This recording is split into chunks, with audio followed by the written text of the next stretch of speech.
ముందుగా అందరికీ మహాశివరాత్రి శుభాకాంక్షలు. ఓం నమ శివాయ. అండ్ ఇవాళ టాపిక్ కనుక మనం మాట్లాడుకుంటే భయ్యా, నిన్న జరిగిన మ్యాచ్ అసలు నిన్న మ్యాచ్ జరిగిందా? జరగలేదు. ఎందుకు జరగలేదు? వర్షం అయితే పడ్డది. వర్షం కారణంగా అయితే మ్యాచ్ అయితే రద్దయింది భయ్యా. నిజంగా ఇలాంటి ఐసీసీ ఛాంపియన్షిప్ ట్రోఫీలో ఇలాంటిగా వర్షం వచ్చి మ్యాచ్ అయితే రద్దయితే నిజంగా ఫ్యాన్స్ అందరికీ నిరాశ ఎదురైంది నిన్నటి మ్యాచ్ కూడా.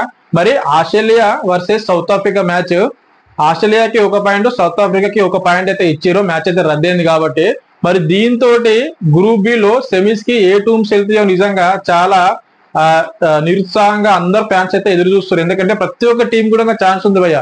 అక్కడ ఆస్ట్రేలియాకి ఛాన్స్ ఉంది, సౌత్ ఆఫ్రికాకి ఛాన్స్ ఉంది, ఆఫ్ఘనిస్తాన్ కి కూడా ఛాన్స్ ఉన్నది, వీళ్ళందరికీ ఇంగ్లాండ్ కూడా ఛాన్స్ ఉన్నది. అండ్ ఇవాళ మ్యాచ్ వచ్చేసి ఇంగ్లాండ్ వర్సెస్ ఆఫ్ఘనిస్తాన్ మ్యాచ్ ఉంది. ఈ మ్యాచ్ ప్రివ్యూ కూడా మనం దీంట్లో మాట్లాడదాం ఈ వీడియోలో. అండ్ ఇంకెందుకు late, let's go.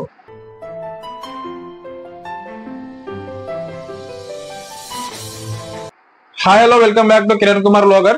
South Africa versus Australia match గురించి మాట్లాడుకునే దానికంటే ముందు మన జీవితంలో మన అందరూ ఎలాగో లైక్ చేయరు భయ్య. కనీసం ఇక్కడైనా మీరు ఈ వీడియోని లైక్ చేయండి.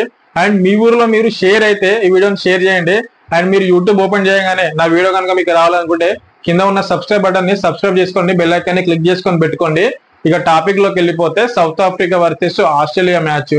First South Africa versus Australia match. First South ఆఫ్రికాకి ఎన్ని పాయింట్స్ ఉన్నాయి నిన్నటి మ్యాచ్ తో అంటే 3 పాయింట్స్ ఉన్నాయి. అండ్ ఆస్ట్రేలియా కూడా 3 పాయింట్స్ ఉన్నాయి. అండ్ ఇంగ్లాండ్ అయితే ఒక మ్యాచ్ ఓడిపోయింది, ఒక మ్యాచ్ జరిగింది కాబట్టి. అండ్ ఆఫ్ఘనిస్తాన్ కూడా ఆస్ట్రేలియాతో ఒక మ్యాచ్ ఓడిపోయింది, ఒక మ్యాచ్ జరిగింది. మనం క్లిస్టర్ క్లారిటీగా తెలుసుకుందాం ఏ టీం కి అయితే సెమీస్ కి వెళ్లే ఛాన్సెస్ ఎక్కువ ఉన్నాయో. స్కిప్ చేయకుండా చూడండి, అప్పుడే మీకు అర్థమవుతుంది. ఫస్ట్ అయితే ఇప్పుడు టాప్ లో ఉన్న ఎవరు అంటే south Africa and Australia 3 points తో ఉన్నాయి. ఎందుకు 3 పాయింట్స్ అంటే ఫస్ట్ ఒక్కొక్క మ్యాచ్ వీళ్ళు గెలిచారు కాబట్టి 2 పాయింట్స్. అండ్ మ్యాచ్ రద్దయింది కాబట్టి చెరొక పాయింట్ ఇచ్చారు కాబట్టి 3 పాయింట్స్ ఉన్నాయి ఆస్ట్రేలియాకి, సౌత్ ఆఫ్రికాకి. అండ్ ఇవాళ మ్యాచ్ ఇంగ్లాండ్ కి ఆఫ్ఘనిస్తాన్ కి మ్యాచ్ ఉంది కాబట్టి ఒకవేళ ఇవాళ ఇంగ్లాండ్ గెలిచింది అనుకో 2 పాయింట్స్ వస్తాయి, ఆఫ్ఘనిస్తాన్ గెలిస్తే 2 పాయింట్స్ వస్తాయి. ఆఫ్ఘనిస్తాన్ కానీ రిమైనింగ్ 2 మ్యాచెస్ ఇవాళ ఇంగ్లాండ్ తోనే అండ్ నెక్స్ట్ ఆస్ట్రేలియాతో ఉన్నది. ఆ 2 మ్యాచ్లు గెలిస్తే ఆఫ్ఘనిస్తాన్ కూడా ఛాన్స్ ఉంది, సెమీస్ కి వెళ్లే ఛాన్స్. అండ్ ఇవాళ ఇంగ్లాండ్ కూడా ఆఫ్ఘనిస్తాన్ తో గెలిచి నెక్స్ట్ సౌత్ ఆఫ్రికాతో గెలిచింది అనుకో దానికి కూడా సెమీస్ కి వెళ్లే ఛాన్సెస్ ఉన్నాయి. ఒకవేళ ఆస్ట్రేలియా ఆఫ్ఘనిస్తాన్ ఎట్లాగో ఆస్ట్రేలియా గెలిచే ఛాన్సెస్ ఎక్కువ ఉంటాయి, ఎందుకంటే ఆఫ్ఘనిస్తాన్ చాలా చిన్న టీం కాబట్టి. And England versus South Africa match ఉన్నప్పుడు సౌత్ ఆఫ్రికా ఇంగ్లాండ్ ఏదో ఒక టీం ఓడిపోవాల్సిందే కాబట్టి ఓడిపోయిన టీం కి అయితే విన్నింగ్ ఛాన్సెస్ చాలా తక్కువ, సెమీస్ కి వెళ్లే ఛాన్స్ చాలా తక్కువ. ఒకవేళ ఇంగ్లాండ్ కనుక ఓడిపోయింది అనుకో అబ్సల్యూట్లీ సౌత్ ఆఫ్రికా అయితే టాప్ లో ఉంటుంది. ఒకవేళ సౌత్ ఆఫ్రికా ఓడిపోయింది అనుకో అప్పుడు ఇక్కడ ఆస్ట్రేలియా గెలిచింది అనుకో ఇంగ్లాండ్ అండ్ ఆస్ట్రేలియా రెండో సెమీస్ కి వెళ్తాయి భయ్య. ఇదైతే క్లిస్టర్ క్లారిటీగా మీకైతే అర్థమైంది అనుకోండి. అర్థం కాకపోతే ఒకవేళ మళ్ళీ చూడండి, రిపీట్ చేసుకోండి. అండ్ ఇవాళ మ్యాచ్ గురించి మాట్లాడదాం భయ్య మనం. ఇవాళ మ్యాచ్ ఎవరెవరికి ఉంది అని అంటే ఇంగ్లాండ్ వర్సెస్ ఆఫ్ఘనిస్తాన్ మ్యాచ్ అయితే ఉంది. మరి ఇక్కడ ఎవరికి విన్నింగ్ ఛాన్స్ ఎక్కువ ఉందనంటే అది క్లారిటీగా చెప్తా, నా వీడియో ఎండ్ లో చెప్తా.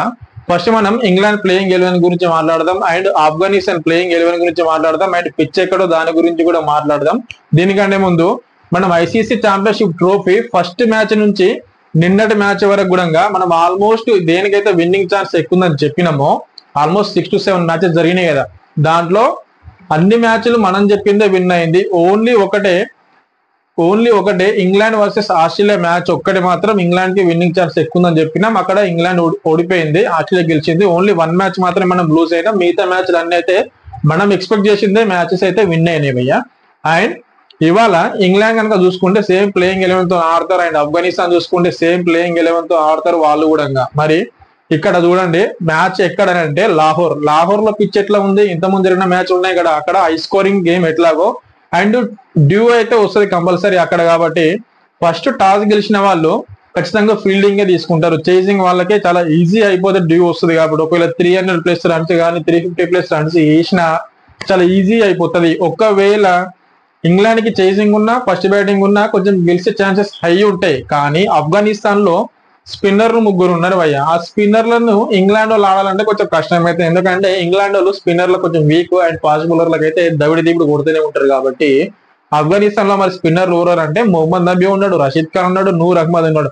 ఇంత మంచి మిస్టరీ స్పిన్నర్స్ ఉన్నారు ఆఫ్ఘనిస్తాన్. బౌలింగ్ అటాక్ అయితే జబర్దస్త్ ఉంటది ఆఫ్ఘనిస్తాన్ నుంచి, బ్యాటింగ్ పర్ఫార్మెన్స్ కూడా ఉంటది. కాకపోతే ఇంగ్లాండ్ బౌలర్ల దాటికి ఆఫ్ఘనిస్తాన్ వాళ్ళంతా బ్యాటింగ్ ఏం చేయలేరని నాకు అనిపిస్తుంది. కాకపోతే ఆఫ్ఘనిస్తాన్ బౌలింగ్ లో ఇంగ్లాండ్ వాళ్ళు మంచి స్కోర్ చేసారు అనుకో, ఒక 300+ చేసారు అనుకో, ఖచ్చితంగా వీళ్ళకి విన్నింగ్ ఛాన్స్ ఎక్కువ ఉంటది. ఇంగ్లాండ్ వాళ్ళకి వీళ్ళు ఒక్కటే స్పిన్ బౌలర్లకి ఆ 30 ఓవర్లు మంచిగా ఆడాలి.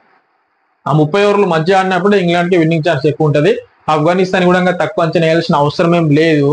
కానీ ఎండ్ ఆఫ్ ద డే నా ఒపీనియన్ మీకు చెప్పాలి కాబట్టి ఖచ్చితంగా ఎవరికైనా అనిపిస్తుంది ఇంగ్లాండ్ కే విన్నింగ్ ఛాన్స్ ఎక్కువ ఉందని చెప్పేసి. నాకు కూడా సేమ్ అదే ఫీలింగ్ భయ్య, ఇంగ్లాండ్ కే విన్నింగ్ ఛాన్స్ ఎక్కువ ఉంది ఈ మ్యాచ్ లో. మరి మీకేమనిపిస్తుందో కింద కామెంట్ సెక్షన్ లో కామెంట్ చేయండి. And next ICC championship trophy అయిపోయినాక నెక్స్ట్ ఐపీఎల్ కూడా వస్తున్నాయి కాబట్టి ఐపీఎల్ ప్రివ్యూస్ అండ్ రివ్యూస్ మీకు కావాలి అనుకుంటే నా ఛానల్ ని సబ్స్క్రైబ్ చేసుకొని పెట్టుకోండి. మళ్ళీ చెప్తున్నా, కొత్త వాళ్ళు ఎవరైనా చూస్తే మాత్రం సబ్స్క్రైబ్ చేసుకోండి, వీడియోని లైక్ చేయండి. ఓకేనా? Thank you everyone.